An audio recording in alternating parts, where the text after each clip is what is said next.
Okay, just on the improv, Bill just asked me about speed development. And since he asked me that, we're going to not only do that, we're going to teach you guys a combination called the Bobcat.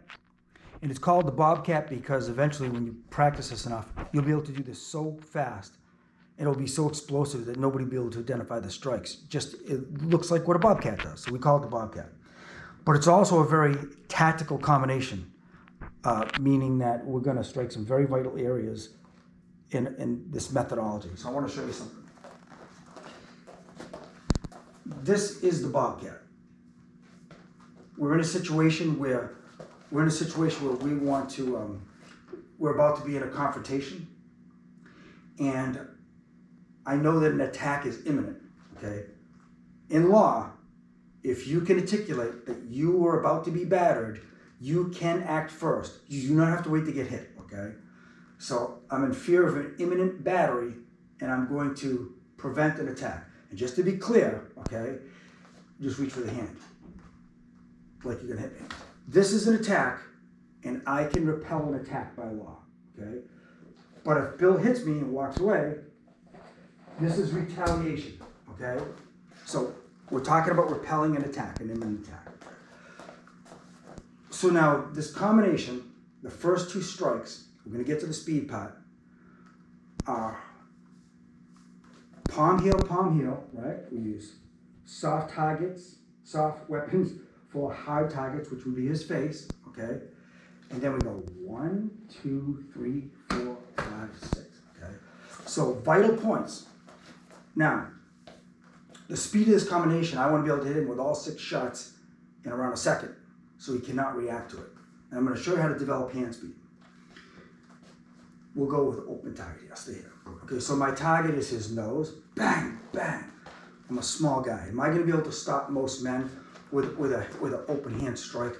Bang, bang. No. What the result will be, I don't know. But he's going to get a bloody nose, and it's going to be a starting block for a combination. He's going to know he's in a fight. That's about all someone my size is going to be able to do generally. But what it's going to do, most importantly, is it's going to bring his hands up high to protect himself. And what people do is protect that space. And the reason why this combination goes low is because if I did a combination like this, everything goes in the same place, he just stays there, and I hit nothing, okay? That's why we go high, low, high, and then low. That's why we go high, low, high. Watch Mike Tyson, high, low, high, okay? Those are the best combinations, okay? So, 1, 2. Now, I'm actually going for the liver, butt, ribs, and then spleen, irrelevant because it's ribs. Ribs, we want to break ribs, okay? And then we go back up, 1, 2, 3, bang, and then it's jaw hinge, and then for the video, I'm going slow, straight up, okay? So any one of these shots can be practiced by themselves, okay? This one right here, go just take the belly. I'm having a problem with somebody stop. I'm going right up, bang, I'm hitting right here in the soul plexus, okay? Same thing here with those rib shots, bang, okay? Either way, I'm just throwing the rib shots. But every time I practice this Bobcat with my open hands, I'm also practicing the same mechanics as when I'm boxing in the club. Boom, boom, boom, boom, boom. And then this uppercut is just no pain, okay? So now we talk about building speed. Number one most important thing that people don't talk about is nutrition. When you talk about the myelination, which is the protective sheet that goes over your nervous system, it's built by nutrients, okay? So you have to have nutrients. It's oils and fats and all the micronutrients that you need. You have to have great health to develop maximal speed. Now, speed is something you're born with generally, okay? Me and Bill are not going to be as fast as Ryan Garcia by practicing this shit every day, okay? Ray Leonard or Camacho. They were born with incredible speed, faster than muscle. But you can definitely increase your hand speed a good 25-30% by practicing the same stuff over and over again. So where does speed come from? It doesn't take a lot of time. So we'll to do plyometrics, explosive movements, taking weights. You don't have to do a lot of that. That helps. That's part of it. But most of it, 90% of it, is literally just relaxation and repetition. Okay? So the first thing you do is you want to get resistive tension out of all your muscles when you practice striking. So hands up. So if I'm like this and I'm tense, I'm going to be fast. and you feel this tension. You know, Bill, go to move my hand down. Tension, not good. I should be this relaxed. Put my hand down. Put my hand down. That's how relaxed I should be. Even in a boxing match when the guys try to take my head off in a club, I want to be totally relaxed. Totally relaxed. That doesn't mean I'm lacking power at all. What it means is I'm going to react fast because there's no resistant tension. So the first thing is relaxation. Go, come. So what I want to do is be able to relax. Just relax. So when I'm throwing my hands out here at this target, there is no power on the way over. There's nothing here. There's no power. If Bill would have slapped my hand on Ruth, it would go right down. I'm not putting any tension or power into the mechanics of my shot until that last second. So I'm just going fast and light. Bill breaks a little bit. And then the last second, at the last second, there's a little muscular tension here. And it's right there, and that's where the power comes from. And then it's totally relaxed again. There's nothing there. It's a millisecond. So what makes you fast is hundreds and hundreds of relaxed repetitions. So when I practice this on a bag, grab this video. About right here, break it all me. Come on. So when I practice this Bobcat on the bag, 90% of the time I'm practicing these combinations, I'm using only 10% of my strength. I'm 100% relaxed. I'm focused on 100% balance and technique, and no power, just total relaxation. And literally I practice this like this.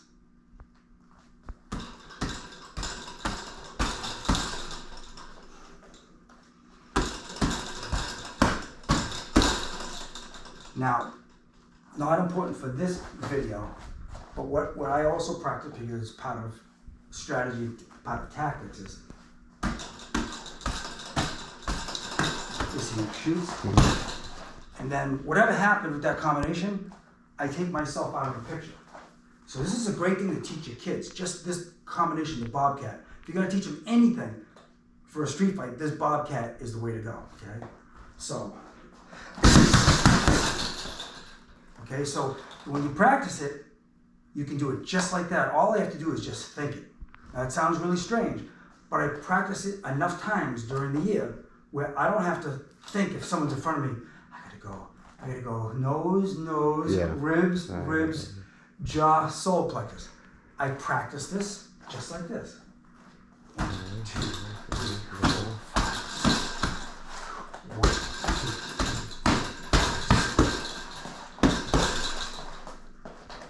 Okay, so that's it. Relaxed repetitions. It's this light.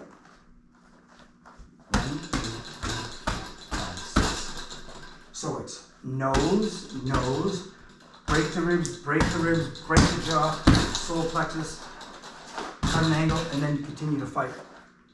But even if I don't hurt this guy, I mean, I would imagine one of those shots is gonna land, okay? Because it happens fast, and it's very difficult to react to something that fast, okay? I'm not gonna say I'm fast, but that's fast, okay? I have trouble with it. So I think someone else who has no experience except street fighting is gonna have trouble seeing it, okay? It can be fast, okay? Something's gonna land. Yeah, I would think so. Something's gonna land, okay? So he knows he's in a fight, he at least knows he's in a fight, and then when he looks at me, I'm not here, I'm already over here, and I'm cracking him again. Yeah. Now the thing is, you take a look at a liver shot, guys, right? The nose, again, I have no confidence that my straight shots can hurt a real man, okay? Just too small, okay? But it's his nose. He's getting hit. He knows he's in a fight, his nose is bleeding, he's not having fun. He's not even gonna recognize that until after I'm already over there, okay? It's gonna happen fast. The rib shots, guys, if I were to just hit his liver, okay? Just hit lip shot. If I activate that vagal nerve, or I rupture that liver, it's 30 seconds to 60 seconds. That's kind of science. It's not just me, it's science. If I come over to his spleen side, and I crack his ribs, okay, he's gonna be thinking about that day for about 6 weeks, okay? So this is why I'm a big advocate of going after the ribs, not just the liver. The solar plexus is the solar plexus.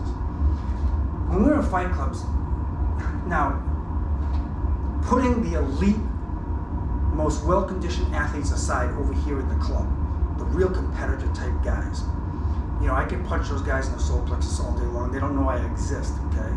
They're using me for like practicing counter punches and stuff, right? Like, I'm not hurting those guys. But even for well-conditioned recreational athletes who want to be good at fighting and be able to defend themselves, a solar plexus shot can really incapacitate you. Yeah. You're talking about another potential 30 seconds where somebody's on the ground, and it doesn't matter about how mentally tough you are, it's really hard to continue to function. It's like an electric shock. Yeah, you get all the mental toughness in the world. When you hit with a shot like that, if my grandchildren were, you know, trying to get out of a burning building over there, I'd go, Grumpy can't help it. Like, you're on your own, kids. Okay? It just is what it is. Okay? I That's get a it, solar plexus shot. So now that solar plexus shot, okay, can be practiced in isolation. You know, someone is here, then you don't want a problem, you say, I don't want a problem. Yeah. Then you're right up on a 45-degree angle. It's that angle. Yeah, up at a 45. Straight up. Okay? That will stop you. Okay? All of these can be practiced in isolation, right? You're here, guys walking, just a palm heel. You're here, palm heel. Anything. You see an opening here, this hand comes up over here, crack his rib. He's over here. So once you practice the Bobcat, you're practicing everything.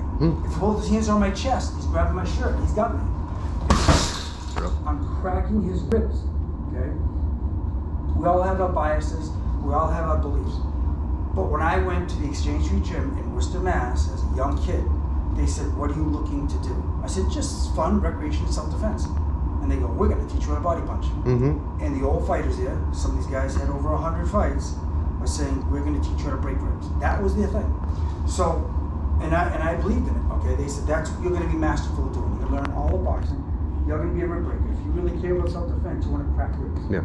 So they were big on that. So when you practice the boxing combination, because you wanna be in the fight clubs that have fun with your friends, the fists are very light.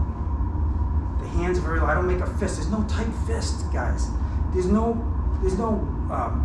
main bout fighters walking around doing 10, 12 rounds going like this.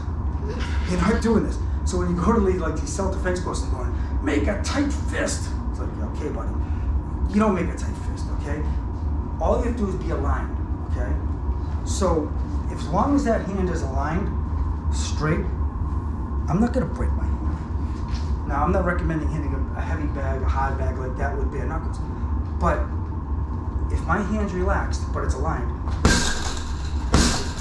as long as that's aligned, I'm not gonna hurt my hand. Right? I'll hurt my knuckles, I'll get a localized pain there, but I'm not gonna hurt my hands if it's aligned. There is no fist in boxing. That's a bunch of bullshit. It's a bunch of crap, okay? Think about it. I'm boxing, bang, bang, parry, catch, right? That's what you do with your hands, right? We do MMA, we're in here grabbing hands. We're not walking around with fists. It looks like it when we have gloves on, but Yeah. okay. So again, to develop speed, just work on this combination all the time. Teach to your kids. Open hand, 1, 2, 3, 4, 5, 6. Cut an angle. And if you're gonna be a boxer and you wanna be in a club, and you want to have fast combinations, just practice this as relaxed as possible. 1, 2, 3, 4, 5, 6. That's it. Hand speed comes from relaxed repetition over and over again. You don't need any power. But I would have to say that for every 100 times I practice that combination, 90 times I practice it that light.